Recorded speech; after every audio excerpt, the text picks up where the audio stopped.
So much it feels more like a memory. Is this where it gets me? On my feet, several feet ahead of me. I see it coming. Do I run or fire my gun or let it be? There is no beat, no melody. Burr, my first friend, my enemy. Maybe the last face I ever see. If I throw away my shot, is this how you'll remember me? What if this bullet is my legacy? Legacy. What is a legacy? It's planting seeds in a garden you never get to see. I wrote some notes at the beginning of a song someone will sing for me. America, you great unfinished symphony, you sent for me. You let me make a difference, a place where even orphan immigrants can leave their fingerprints and rise up. I'm running out of time, and I'm running and my time's up. Wise up, eyes up.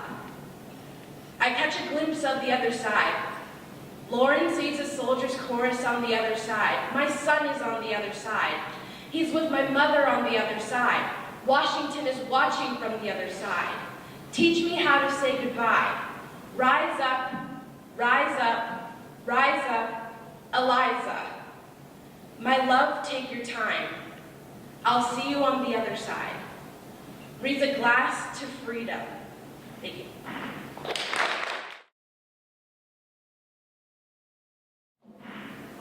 I was visiting a school in northern India when I heard it for the first time in ages. It was barely audible over the shouting of children, the squeals and laughter bubbling up from the schoolyard through classroom windows. But it was there. The swish of silk saris, the jingle-jangle of bangles on thin wrists like wind chimes. This is what learning sounds like, I remember. I remember when I was 5 years old, the principal of my junior school was Mrs. Ribeiro. She was an Indian woman the size of a nightlight, and she glided like a sailboat through the hallways of our school. Once, when I got close enough to grab a fistful of her draping silk sari, I lifted it to try and see whether she had any feet at all. I thought she floated. We begged to be sent to her on this, the hanging plants like a jungle above our heads for quiet laughter.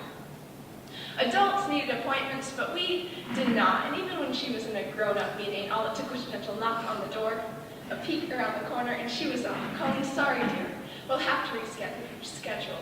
I have to meet someone about a very important matter. It's but a gold star. It's but a new diorama.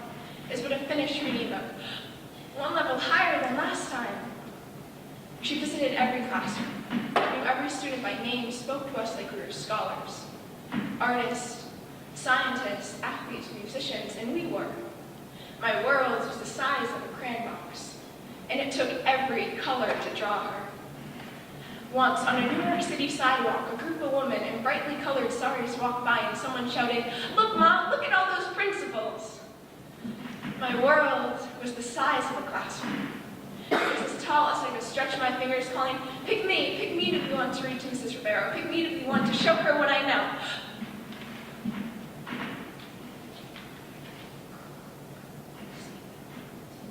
Cloths, shirts, pants, socks, shows, animals, cat, dog, bird, fish. Look how much I know.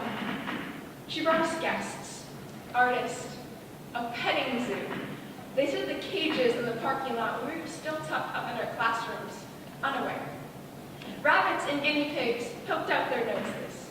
But Mrs. Ribeiro came to pause in front of the llama cage. She and the llama considered each other for a long time. She asked if he was tame enough to be brought inside. The trainers laughed and said, yeah, he's plenty tame, but he doesn't know how to walk upstairs.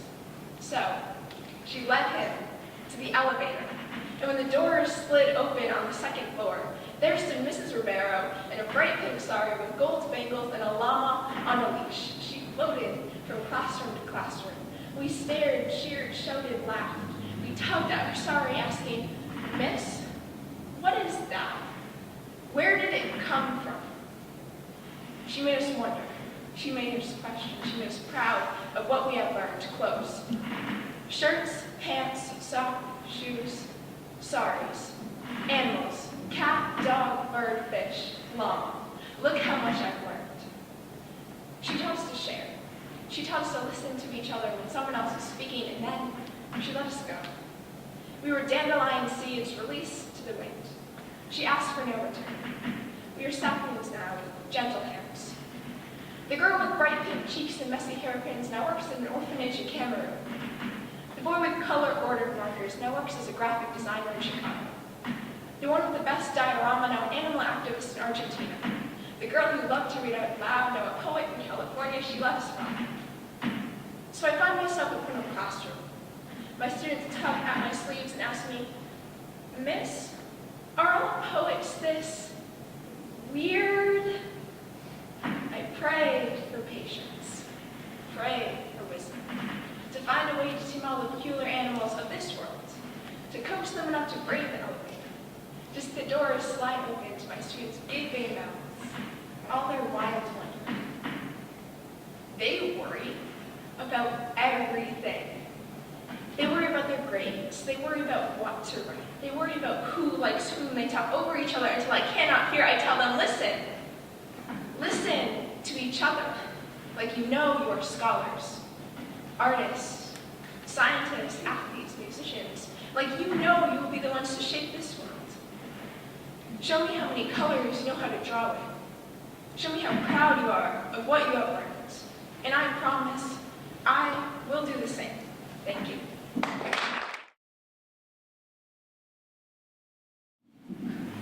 Dear future generations, I think I can speak for the rest of us when I say, sorry.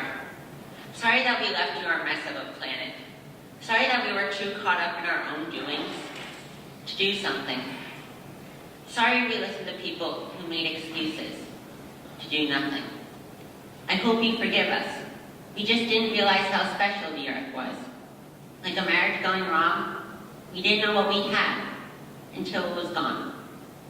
For example, I'm guessing you know what is the Amazon desert, right? Well, believe it or not, it was once called the Amazon rainforest, and there were billions of trees there, and they were gorgeous, and they were... Oh, you don't know much about trees, do you? Well, let me tell you, that trees are amazing. I mean, we literally breathe the air they are creating. They clean up our carbon, our pollution, store and purify water, give us medicines that cure diseases, food that feeds us. Which is why I'm sorry to tell you that we burn them down, cut them down with brutal machines. Horrific. At a rate of 40 football fields every minute, that's 50% of all the trees in the world gone in the past 100 years. And why? For this. And that wouldn't make me so sad if there weren't so many pictures of leaves on it. You know, I once read how the Native Americans had such consideration for the planet that they felt responsible for how they left it for the next 7 generations. Which brings me great sorrow, because most of us today don't even care about tomorrow. So I'm sorry. I'm sorry we put profit over people, greed over need, the wool of gold above the golden wool. I'm sorry we use nature as a credit card with no spending limit, overdrafting animals to extinction. I'm sorry we poison the ocean so much that you can't even swim in them.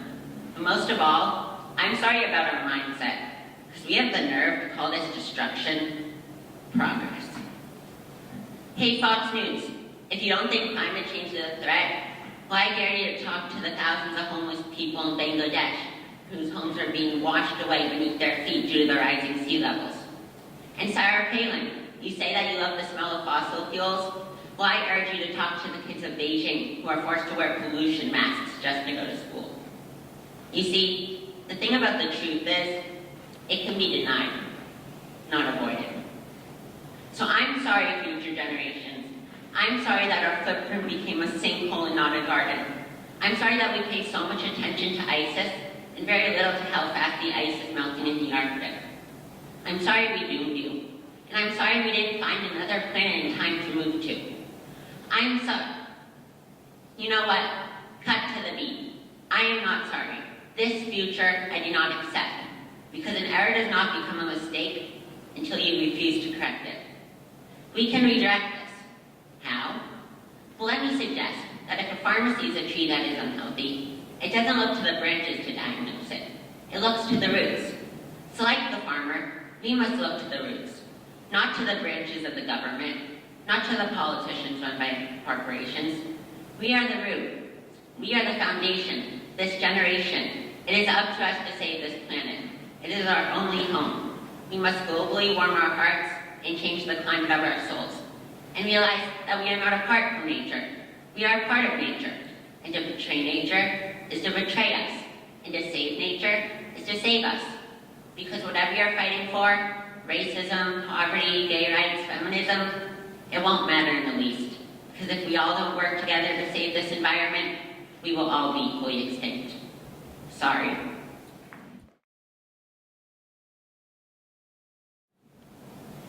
Let America be America again. Let it be the dream it used to be. Let it be the pioneer on the plain, seeking a home where he himself is free. America never was America to me. Let America be the dream the dreamers dreamed. Let it be that great, strong land of love, where never kings connive nor tyrants scheme, that any man be crushed by one above. It never was America to me. Oh, let my land be a land where liberty is crowned with no false patriotic wreath, but opportunity is real and life is free. Equality is in the air we breathe. There's never been equality for me, nor freedom in this homeland of the free. Say, who are you that draws your veil across the stars, and who are you that mumbles in the dark? I am the poor white, fooled and pushed apart. I am the Negro bearing slavery scars. I am the red man driven from the land. I am an immigrant, clutching the hope I seek, and finding only the same old stupid plan of dog eat dog, of mighty crush the weak.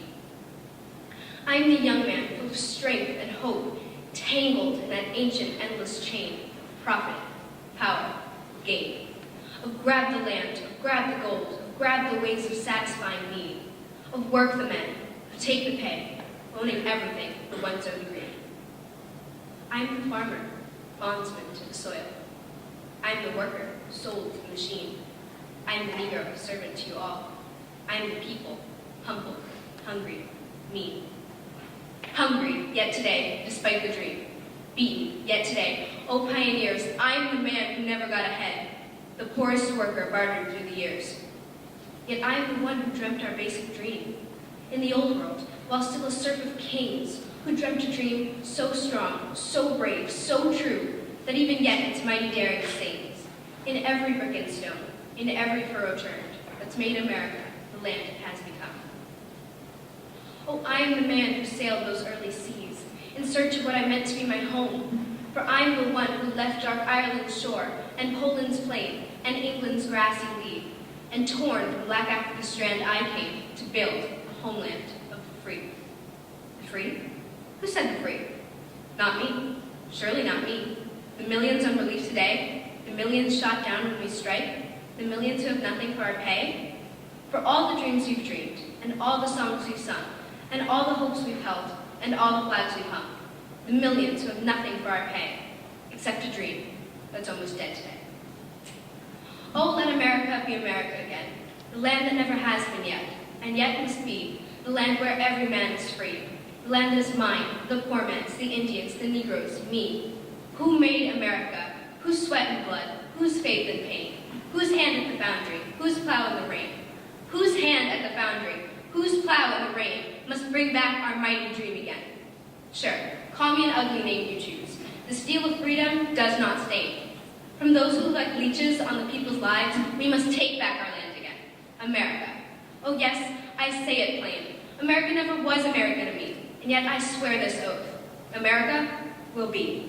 Out of the rack and ruin of our gangster death, out of the rape and rot of graft, and stealth, and lies, we the people must redeem the lands, the mines, the plants, the rivers, the mountains, and the endless plain.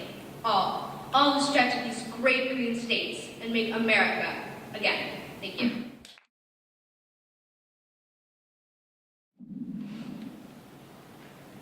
I think it's important to preface the story by saying I'm a man.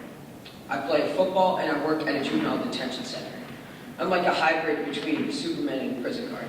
Like, I do a lot of different things. So a year ago, approximately, at the juvenile detention center that I worked at, I was approached by the staff there, the director there. They told me that they wanted to incorporate some new programming for the kids. And that new programming was going to be yoga. Not something that I do. I weigh like 300 pounds, I play football, and I roll around and drink beer. I don't lay on mats. So I was a little hesitant when they came up to me and said, hey, we want to send you away for a week to an all-intensive yoga retreat. But I was open-minded, and they said, for this week, we'll pay you, we'll send you in. So I thought, I don't have to be in the building, I can get out, and I get paid. So I signed up. It was Kerpal. It's in the Berkshire Mountains of Massachusetts, about 4 hours from Vermont. It was completely something I've never been or something I've never done in my life. So I got in the car with 2 other employees who were going with me. One of them does yoga all the time. The other one's a 95-pound female who's super flexible, who's a gymnast, does a little bit of yoga as well. So I'm completely out of my element here. So we get in the car and we drive down to Kerpalu. We get there and it's like Hogwarts up on the mountain. We get there about midnight, it's lit up, and people are running around in their yoga pants and stuff. I had no idea what I was getting myself into. I was very, very hesitant. But I walked through the doors. So before we left, this woman that I worked at the juvenile detention center, she attended Kerpalu on her own about a year prior. She said that no matter what you do, make sure you attend at least 1 day of noon dance. So every day at Kerpalu, they have this programming there. Every day you learn about yoga, learn about yoga instructions, and learn how to better take care of yourself as a person. And every day there's this 2-hour lunch break. And during this lunch break, you can just eat, which I did for the majority of the time there. You can take another yoga class, a meditation class. They also have this noon dance class. So the woman that I worked with compared noon dance to childbirth. She said that it was the greatest experience she's ever had in her life. And knowing that I'm never going to be able to give childbirth, I thought, hey, I gotta try this.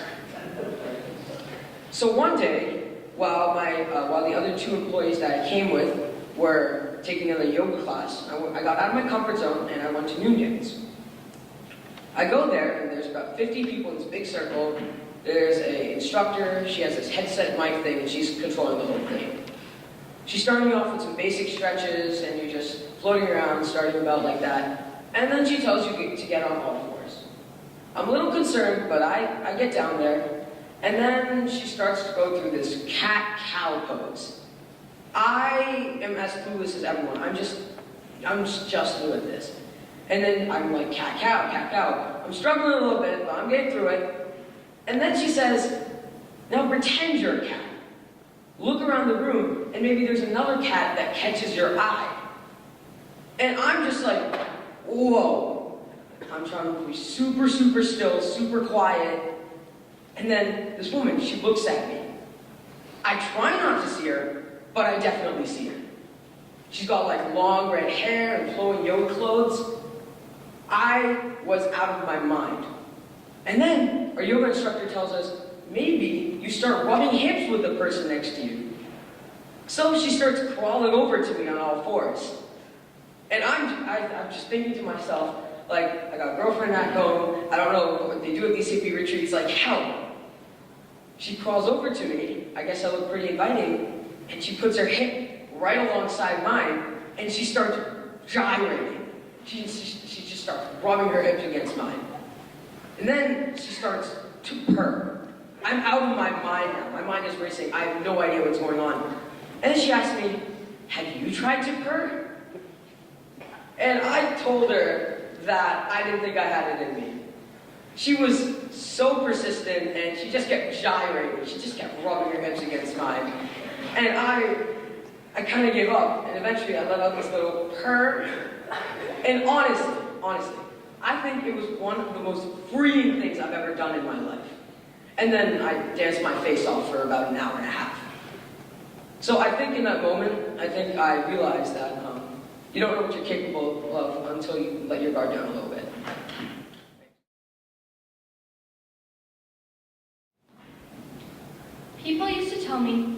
beautiful hands. Told me so often, in fact, that one day I started to believe them. Until I asked my photographer father, "Hey, Daddy, can I be a hand model?" To which he said, "No way." I don't remember the reason he gave me, and I probably would have been too upset. But there were far too many homework assignments to write. Too many stuffed animals to hold. Too many boys to wave at to. Many years to grow. We used to have a game, my dad and I, about holding hands. Because we held hands everywhere. Every time, either he or I would whisper a great big number to the other, pretending that we were keeping track of how many times we held hands before. That we were sure that this one had to be 8,002,753. Hands learn more than minds do. Hands learn how to hold other hands, how to grip pencils and mold poetry, how to tickle a piano and dribble a basketball and grip the handles of a bicycle, how to hold old people and touch babies. I love hands like I love people. Hands are the maps and compasses with which we navigate our way through life. Some people read palms to tell you your future. I read hands to tell you your past. Each scar is a story worth telling. Each cracked knuckle, each calloused palm is a missed punch or years in the factory. Now I've seen Middle Eastern hands, clenched in Middle Eastern fists, pounding against each other like war drums. Each country sees their fists as warriors, and others as enemies. But each fist alone is only a hand. But this is not about politics. No, hands are not about politics. This is a poem about love and fingers. Fingers interlock like a beautiful zipper of prayer. One time, I grabbed my dad's hand so our fingers interlocked perfectly. But he changed position, saying, "No, that hand holds for your mom." Kids high five, but grown-ups shake hands. You have to have a firm handshake. But don't hold on too tight. But don't let go too soon. But don't hold on too long. But this is not about politics. No, when did it become so complicated? I always thought it was so simple. The other day, my dad looked at my hands as if seeing them for the first time. And the laughter behind his eyelids and all the seriousness a man of his humor could muster, he said, "You know, you've got nice hands. You could have been a hand model." And before laughter can escape me, I shake my head at him and squeeze his hand. 8,002,754. Thank you.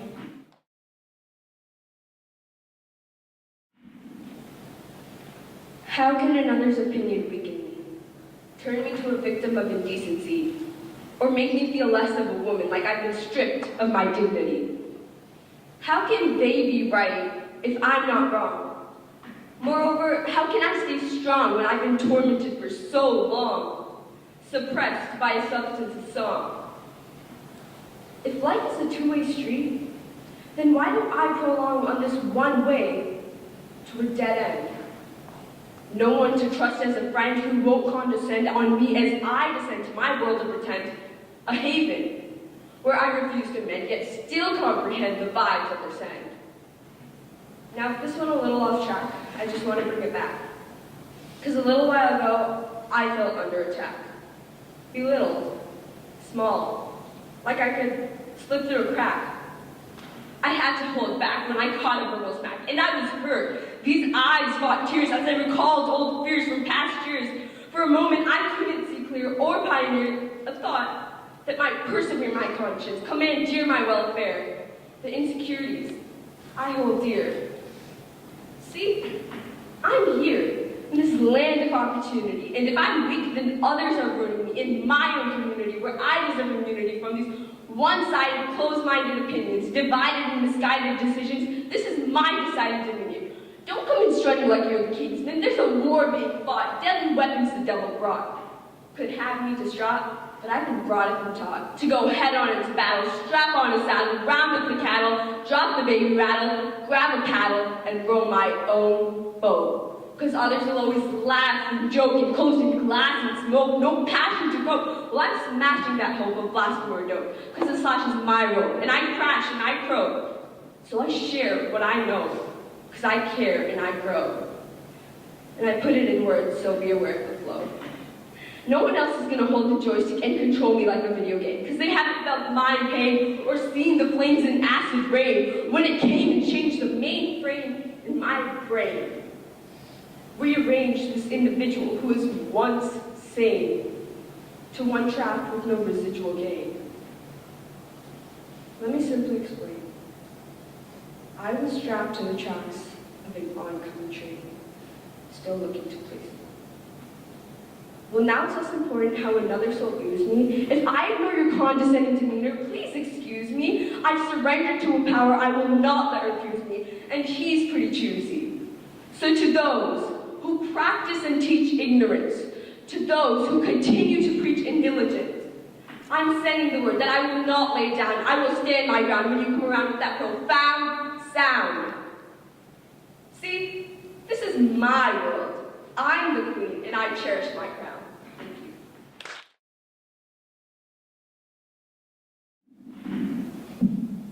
So here's my story.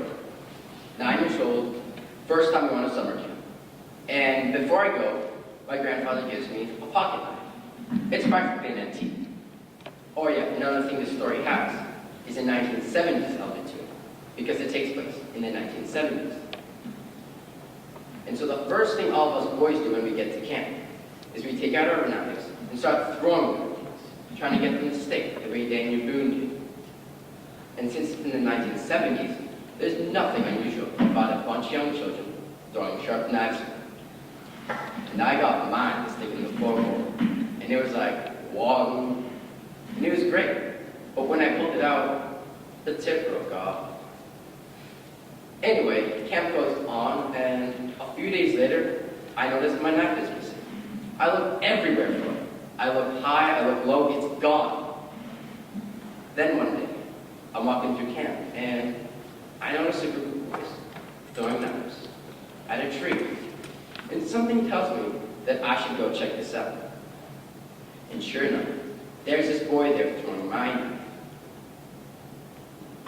Now, there's no mistaking this knife, because the handle is red and green, and the colors met in the middle in this trippy psychedelic way. And I haven't seen a knife like that before or since.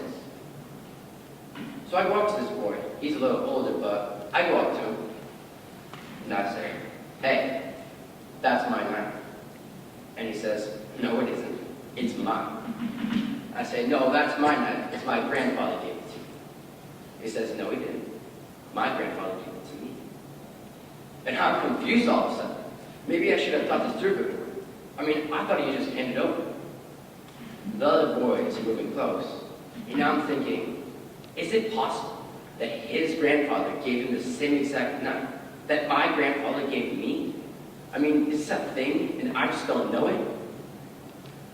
But I look at the knife that he's holding in his hand, and look at the blade, and I see that the tip is squared off as if it were broken. And I say, "That's my knife, because I broke the tip off when I stuck it in the floor." And he says, "What, that? No, it came that way so you can use it like a screwdriver." Whoa, this kid's good. I looked at the boys, but I'm not getting any help from them. So I wander off, just thinking to myself, screwdriver, I never thought of that. Well, as you can imagine, this really bugged me. I mean, not just at camp, but for the rest of my life. I kept thinking to myself, why didn't I just go to counselors? Why did I fall so easily? And the only thing I could come up with was this. I'm the son of a physicist. Now, I used to ask my dad these questions, like, "Dad, how far away is the sun? Dad, how fast is the speed of light? Dad, what's the closest star?" And he'd give me these answers in these numbers that are so huge, I couldn't get my mind around it. So my point is, I better than most children, had an idea of how vast the universe is, therefore how infinite the possibilities were. So the thing is, at that time, I thought, well, maybe the kid was telling the truth. Thank you.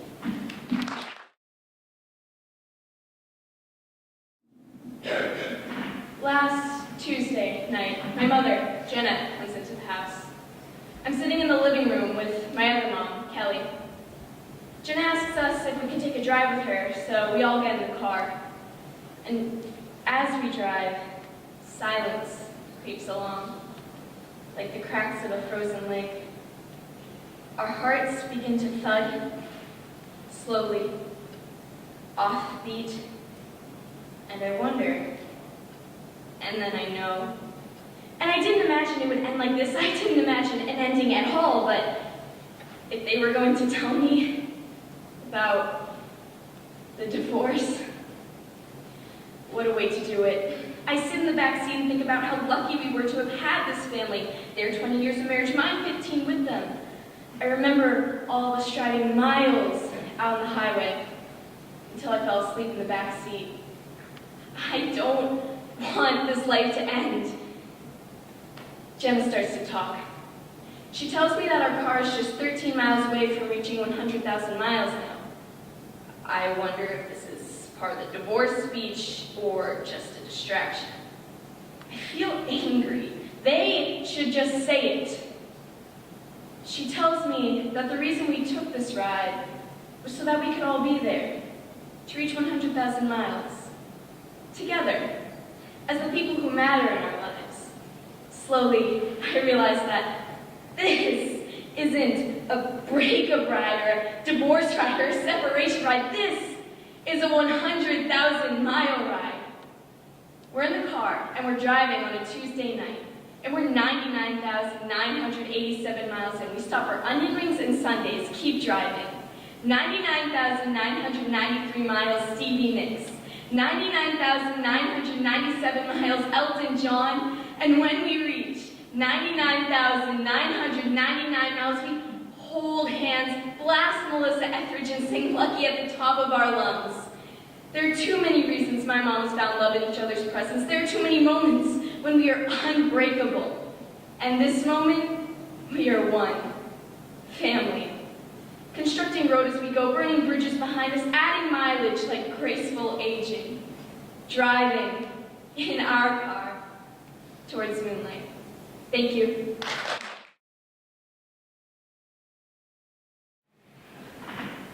When I was 22 years old, I moved to Manhattan without a job or a place to stay, and so I spent most of my time at the 24-hour internet cafe on 42nd Street. You can go back about 10 years ago. This was before the ubiquity of cell phones, and not everyone had a computer and things like that.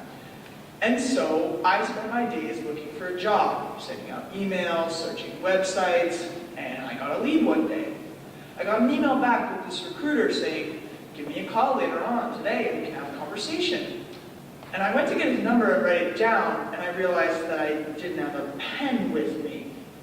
I looked around. This place was essentially like a homeless shelter because it was unmanned on 42nd Street. And so I started to panic because I needed to remember this number. So I said it over my head a couple times, then ran out into the street to find a pen. I went to a newsstand. They didn't sell any pens. I'm looking around. There's no one who has a pen. So I stumbled through the crowd in Times Square to the CVS that's there. And on my way in, I see that the lines at the counter, the register, are 8 or 9 people deep. It's just, there's so many tourists. And I get to the pens. I see my $1 Bic, and I think, do I really want to grab this pen and wait in that long line and risk forgetting the number? I'm like, it's just $1. So I reach, and I do this thing that I think is really cool because I'm 22.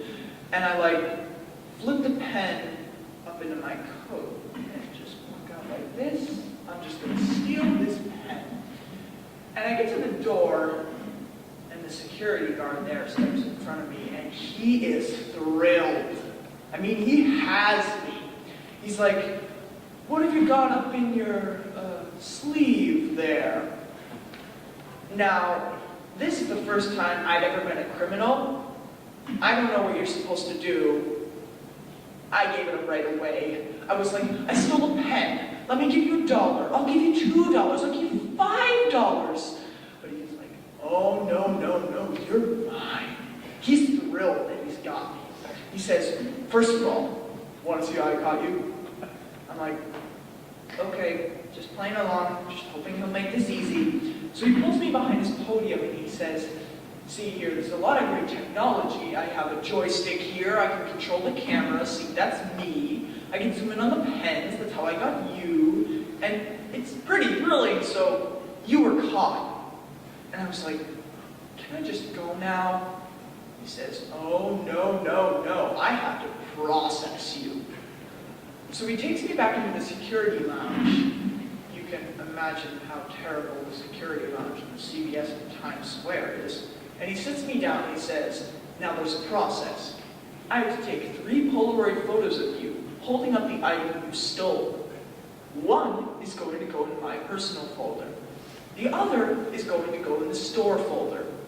One is going to get sent to CVS Corporate, where it will be photocopied into a manual that is put at the front desk of every CVS in the country, so that each security guard across the United States can recognize my face and not let me in." He starts taking photographs. I'm holding the pen. First one, waiting for it to develop, comes out blurry. Second one's kind of blurry. Third one comes out. Fourth one, he's out of film. So he goes out, he says, "Hold on 1 second." He goes out onto the floor of the CVS, grabs a pack of Polaroid film, which clearly is way more expensive than the pen would have been. And while he's gone, a janitor comes up to get his broom, and he's just going, "Your parents must be really proud of you. How much did they spend on your college education?" Really proud. I'm humiliated, takes the rest of the pictures, and he says, "The final step here, you need to sign and add the date in. It's like an order that says, I will never get within 30 feet of a CVS for the rest of my life. That's no joke." He pulls the restraining order out, pushes it across the table to me, says, "You have to sign it right here. It says you agree." I was not trying to be funny. I was like, "I don't have a pen."